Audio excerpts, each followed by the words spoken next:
আমরা সবচেয়ে কষ্ট পেয়েছি যে আজকে সরকারের মেয়াদ ঘোষণা ফুটিয়ে নেওয়ার আগেই জনগণকে দাবি আদায়ের জন্য রাজপথে নামতে হয়েছে। আমরা সরকারকে বলতে চাই, রাজপথের আন্দোলনটি তো আপনাদের জন্য ভালো বার্তা দেবে না।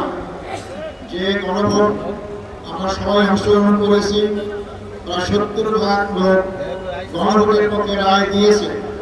সেই গণভোট আপনারা ক্ষমতায় গিয়ে বাস্তবায়ন করবেন, সেটাও জনগণকে দিয়েছিলেন। আজকে ক্ষমতা আসার পর আমি ফ্যাসিস্টের মতো আপনারা ফ্যাসিস্ট হওয়ার জন্য চেষ্টা করছেন। আমি ফ্যাসিস্টকে বাংলাদেশের জনগণ 16 বছর আন্দোলন করে তাড়িয়ে দিয়েছে।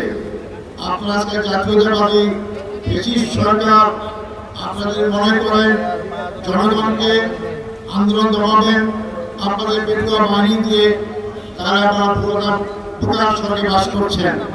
সেনাবাহিনী ভাই বন্ধুগণ, আপনারা এখন গণভোটের ব্যাপারে সংবিধানের দোহাই দেন।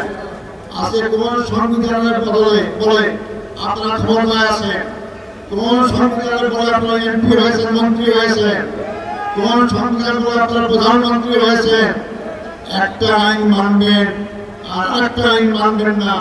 যেটা আপনাদের পক্ষে যায় সেই আইনটা মানবেন, যেটা আপনাদের বিরুদ্ধে যায় সেটা মানবেন না। এইটা জনগণ মেনে নেবে না।